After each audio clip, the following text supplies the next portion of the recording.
Modern Love, the podcast, is supported by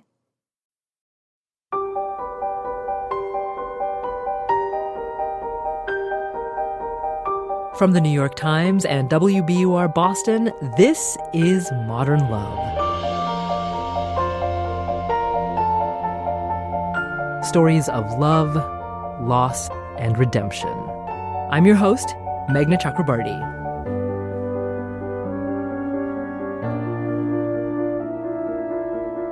7 years ago in Brooklyn, New York, the performance artist known as Death Bear was making the rounds.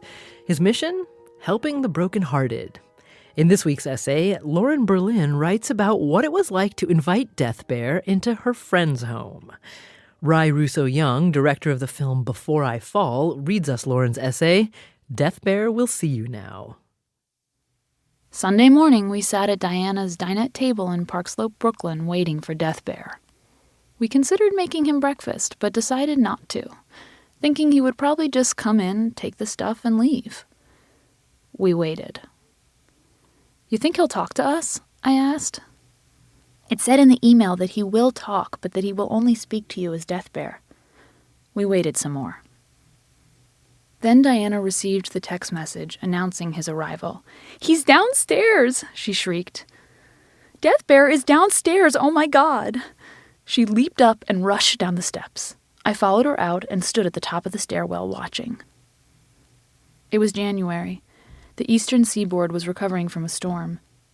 Patches of ice lurked on the sidewalks, and the street curbs were ridged in mounds of dirty, plowed snow. I'd come to New York for the weekend to see Diana, one of my best friends from college. She had broken up with her boyfriend of 5 years and was having a difficult time. I was there to cheer her up. The Friday night I arrived, we ate bowls of chickpea stew and slabs of her mother's tart lemon cake. We put on our pajamas, opened a bottle of wine, and curled up on the sofa to chat. "Oh, I got this email I wanted to show you," Diana exclaimed, leaping up to grab her laptop. It was from The Skim, a popular newsletter. It read, "Someone's knocking at your door in a 7-feet-tall bear suit. Summoned via text message, Death Bear will visit your Brooklyn apartment to remove painful reminders of your past and give you the chance to start fresh. The resolution service is free this Saturday and Sunday." It provided a phone number to text and make an appointment, as well as websites to learn more about the performance artist who had created Death Bear. We decided to do it. Diana texted him to request a Saturday appointment. He promptly replied that he was already booked for Saturday, but he asked if we would be willing to wait for his visit during a 4-hour window on Sunday, as if he were the cable guy. Finally, he agreed to a 9 a.m. visit, which he later rescheduled for 10. On Saturday, Diana hauled out a cardboard box and began surveying her apartment for items for Death Bear. Her ex had taken most of his stuff when he'd moved. The framed poster of his favorite movie was gone, as were a series of prints above the sofa, leaving silver hooks on the walls. He'd taken his clothes and music collection. But so much still remained, tucked away everywhere, like Easter eggs. There was the green artichoke-shaped candle her mother had given him. A piece of white plastic shaped like a robot that he'd hung on her keychain. The Mr. T postcard he'd sent her that read, "You da man," in shiny gold letters. An expensive brown corduroy blazer accidentally left behind.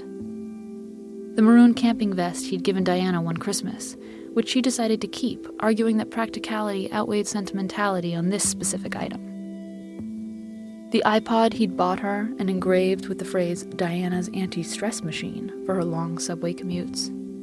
His ratty red backpack, and the 4 costumed rubber ducks he'd bought as a joke to line the back of their toilet. Diana threw most of this into the box for Death Bear. Next, she pulled out the top drawer from her dresser, dumping its contents on the ground. She sat cross-legged on the floor, surrounded by the scattered letters, cards, and photos. She must have gathered them in the drawer after the breakup and hadn't looked at them until now. She shuffled through the papers, stopping at a photo of her ex. Her eyes filled with tears, her face flushed. She gulped and sniffled again. Then she began to cry. I joined her on the floor, rested my face on her shoulder, and rubbed her back, feeling her ribs rise and fall with each sob. She shoved the last of the letters into the cardboard box. That evening we ate pasta and oysters at a neighborhood Italian restaurant and wondered aloud if Death Bear would actually show up. On Sunday morning, as I stood at the top of the stairs watching Diana greet Death Bear, the first thing I noticed about him was that he was thin and delicate, with the lithe frame of a boy who was never large enough for a high school sports team. He wore flimsy black pants, a long-sleeved black shirt that looked as if it had been bought on sale at a discount retailer, and black lace-up leather boots that were popular among grungy teenagers. He had a massive, bulbous black bear mask that engulfed his head and his entire neck. The mask's cheeks were round and bulging. The effect was a creepy, bear-like animal that simultaneously recalled a child's cartoon character and the Grim Reaper, as if Tim Burton had decided Beetlejuice needed a sidekick. I watched Death Bear as he gingerly slid a foot first up one step and then up another, while lightly resting his hand on the weathered banister. He seemed tentative, almost shy. "Is this okay?" Diana asked. "Can you see?" She stood beside him with her hands in the air like a parent spotting a child who was learning to ride a bike. "This is fine," he replied, his voice muffled by the giant bear head. "I can do steps." He rounded the top of the stairwell and entered Diana's apartment. "So," Diana began awkwardly, "thank you for coming, Death Bear." She sounded both amused and unsure of herself. "You're welcome," he replied as he put down a large black duffel bag. There was a moment of silence, and then more silence.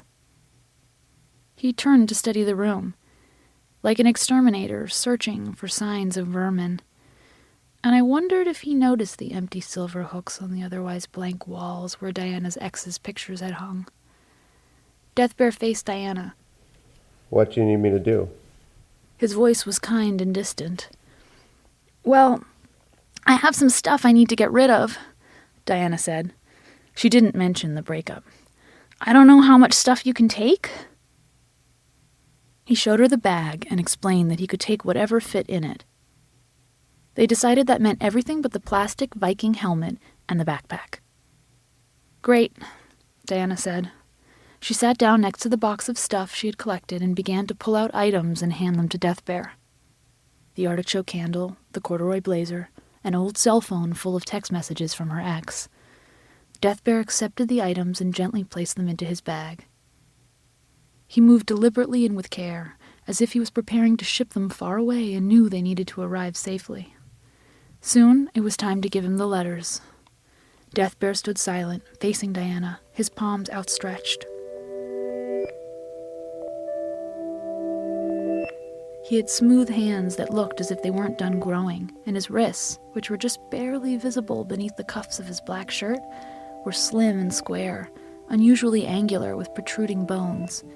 His skin was the color of milky hot chocolate and hairless. Diana paused, looking at the pile of papers, the cards celebrating anniversaries, the photos from their travels abroad, and the sentimental notes. Wordlessly, she handed the stack to Death Bear. And then she began to cry. I did not go to comfort Diana. Instead, I remained seated at the tiny dinette table where I had been since Death Bear's arrival. I watched in silence as Diana cried and Death Bear tucked the letters into his duffel bag. She looked up at him, tears streaming down her face. He was bent over his bag, rearranging items. Finally, Death Bear zipped the duffel bag closed and stood to face Diana. "I hope that I'm helpful to you in some way." She smiled back, unable to speak, and no one said anything. As I watched Diana and Death Bear, I felt proud of her for being so brave. Maybe it was bizarre to invite a complete stranger dressed as a psychedelic animal into your house to remove your most intimate possessions. Then again, maybe it wasn't.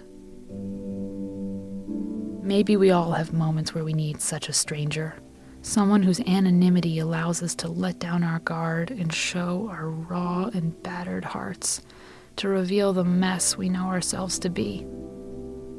Maybe Death Bear provides a public service by wiping the slate clean when we are too exhausted to pick up the rag and do it ourselves, and then yet again by disappearing so that we can resume our normal lives.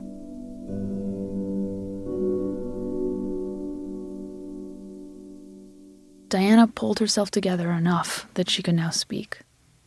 What do you do with the stuff that you collect? It goes in my cave.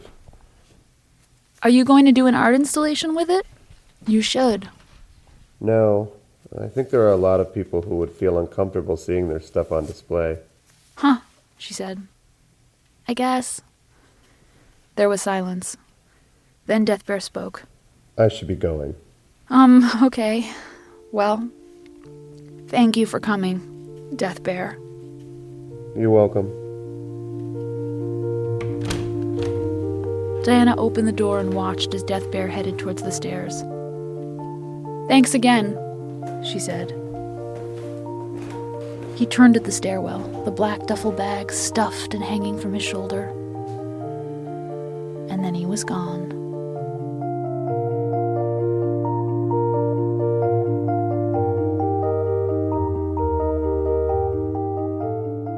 Russo-Young reading Lauren Berlin's piece, Death Bear Will See You Now.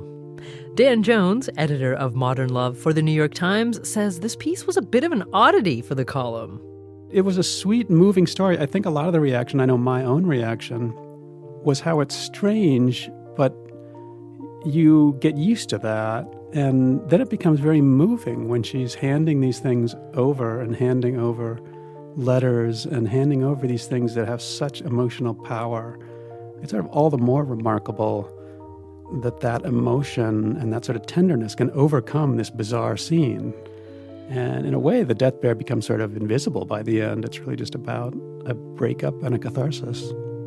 A different kind of essay deserves a different kind of conversation. Lauren Berlin and her friend Diana have a lot to say. More in a minute.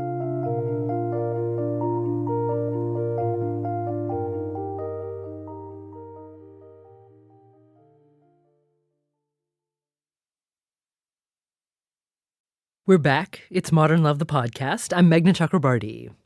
When we reached out to Lauren Berlin, we asked her if Diana had recovered from the breakup. She told us we should ask Diana herself. So we did.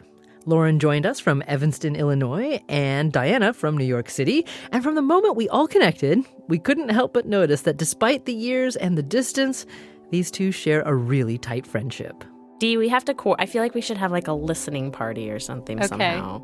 All right, or we have to agree to like listen to it at the same time. We started by asking Lauren what she remembers about the experience.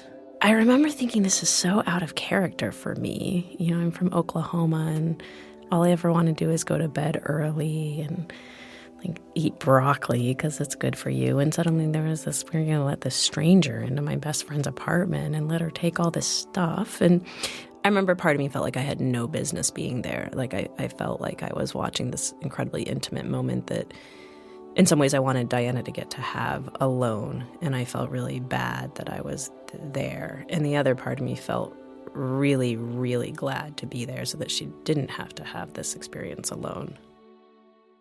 Another thing I really remember about the experience, and Diana, I've never told you this, but I've thought of it a million times, is that some of the things Diana chose to give to Death Bear, in my head, I was like, no, I want that. Like, really? You gave him an iPod, and there were just some things like that. I really remember that because I still feel like it was such a selfish thing to be thinking in the midst of this really significant moment. After all, it really was a difficult time for Diana. So how did she feel about her best friend writing a Modern Love essay about it? I'm a pretty reserved, private person, so I think it did kind of catch me off guard a little bit. But I thought it would be a good part of the process of kind of moving on from this relationship, too. So it was that for me as well. Yeah, I remember being like, before I contacted you, I remember thinking in my head, okay, I love her. If she says it's not okay for this to run, that's going to be okay. You know? While all breakups are hard, it turns out that Diana's breakup is basically the definition of why truth is stranger than fiction. Diana and her boyfriend were together for almost 6 years. We lived together, and, in my mind, I had thought that was going to be it, that we were going to be together forever. And sort of towards the end of our relationship, things were really deteriorating, and it was just clear that this relationship had really gone sour. And one day, I got a phone call from a woman, and she said, "I don't know why your phone number keeps popping up in my boyfriend of the last 2.5 years phone." And I called her back, and I said, "I don't understand what you're talking about, your boyfriend of the last 2.5 years." And she said, "Yeah, I mean, he's my boyfriend." And I was pretty startled.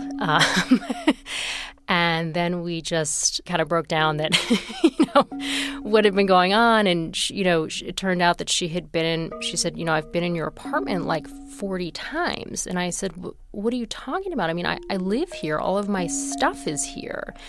And she said, "Yes, but he told me that you all had broken up, but that you were suicidal, and so you wouldn't move any of your stuff out, and he didn't want to push it." Then in retrospect, I remembered weird things about coming back to my apartment, and like all of my mail was stuffed in my underwear drawer. And I was like, what's my mail doing in here? And he was like, "Oh, I was just cleaning up and straightening up, and I just kind of threw it in there." And so there were all these kind of little things in retrospect that, maybe I should have picked up on, but that at the time they just sort of seemed justifiable. There were so many things. Her mother had died a couple months ago, and he was at the funeral, and we figured out that he was calling me from her mom's funeral. Well, after that, Diana decided to confront her former boyfriend. And I said, I spoke to her, and I know everything, and I never want to hear from you ever again. And I hung up the phone, and I've never heard from him ever again. Do your parents know, Dee? Like, I know your sister knows, but do your... No. Yeah. I'm a little nervous about them listening. I know, they I was listen just to this. thinking. But, that. it was 7 years ago, and they know that I'm really happy now, so... Diana works at Christie's as a specialist in the Latin American art department. She's been in a healthy and happy relationship for just over 3 years. As for Lauren, she's married and says life is less adventurous these days. I think we do a lot of cool things, but I think our lives are pretty mundane in a lot of respects, in a good way. Like the type of stability and boredom that kind of means everyone's okay in your life, I think we were also at a different place in our lives when Death Bear came over. I mean, Lauren has a baby and a small child. I mean, So there's not a lot of Death Bear visits now. That was Diana Branham and Lauren Berlin. Lauren wrote this week's essay, Death Bear Will See You Now. She's a writer and communications consultant and lives with her family in Evanston, Illinois. Diana lives in Connecticut with her long-term partner. Dan Jones has more to say right after the break.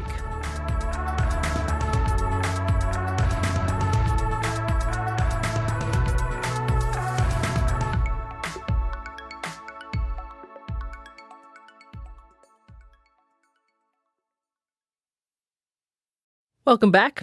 Daniel Jones, editor of Modern Love for the New York Times, says this essay was especially interesting because of its structure.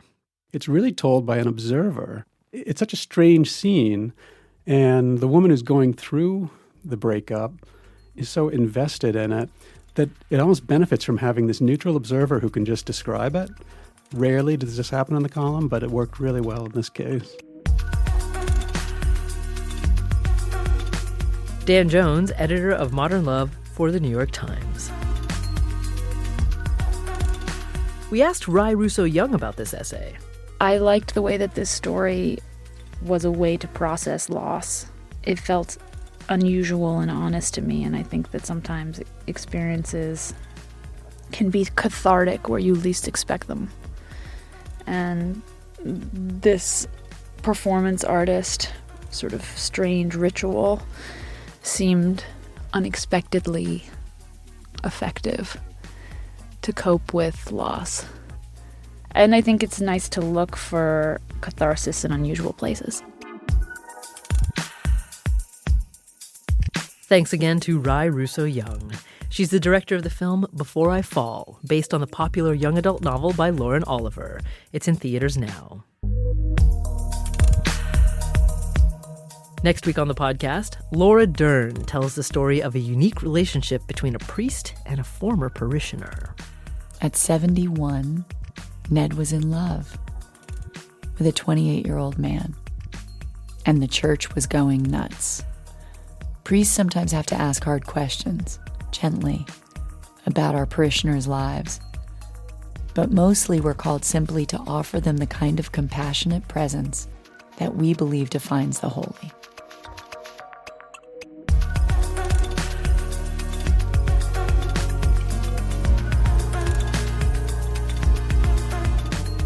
Modern Love is a production of the New York Times and WBUR, Boston's NPR station. It's produced, directed, and edited by Jessica Alpert, John Perotti, and Amory Sievertson. The idea for the Modern Love podcast was conceived by Lisa Tobin. Iris Adler is our executive producer. Daniel Jones is the editor of Modern Love for the New York Times and advisor to the show. Music for the podcast, courtesy of APM. I'm Meghna Chakrabarti. See you next week.